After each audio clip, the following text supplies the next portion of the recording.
Today we've got a new car review, the 2026 GMC Terrain Denali.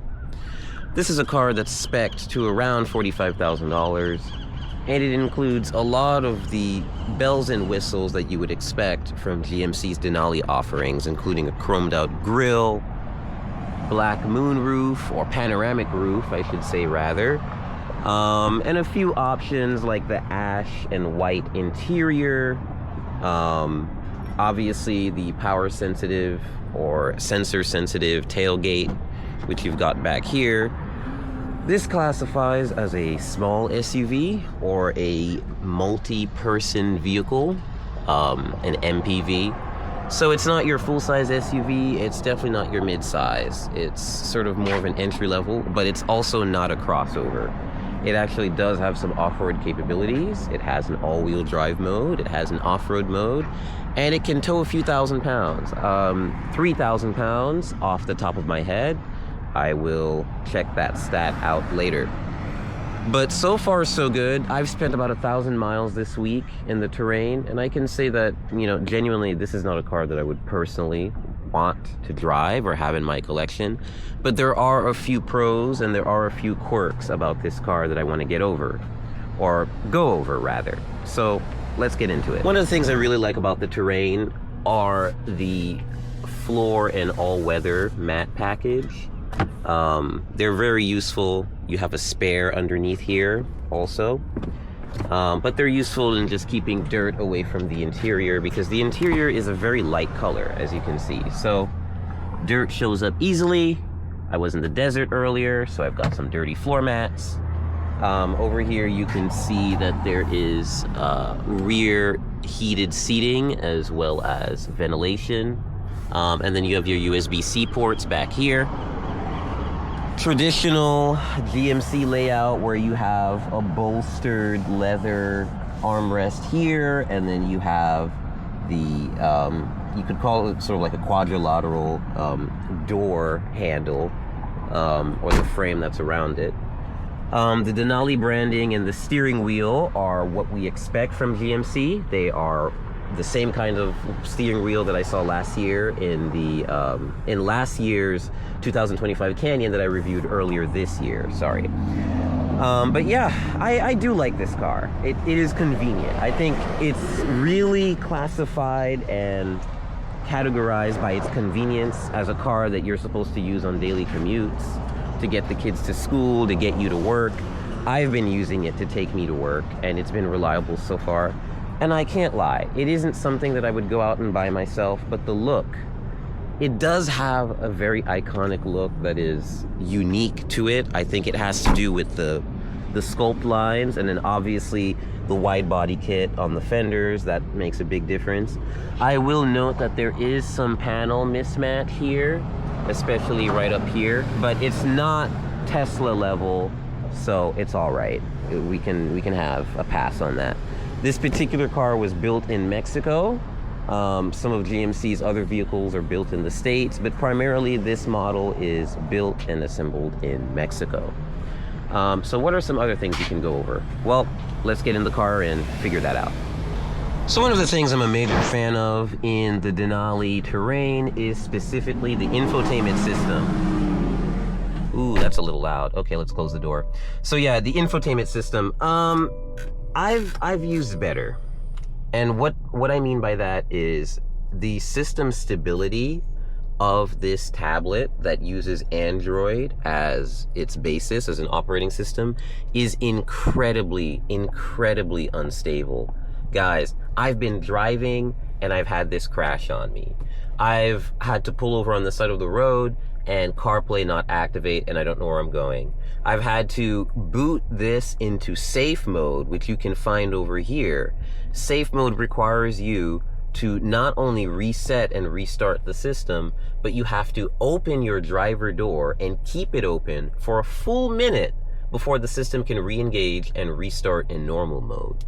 And it's honestly, it's unacceptable. There are times where I can be playing music and music doesn't show up here, so I have to restart the whole car for it to recognize that I'm actually playing music. yeah, this is not the best or most smoothest experience. It's responsive, definitely. The refresh rate is nice. It's a clean, crisp display.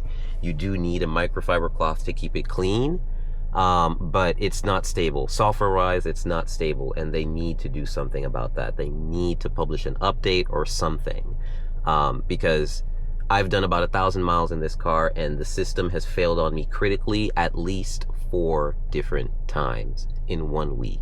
That's far too often. But what else was I saying about the Terrain Denali? Oh, right.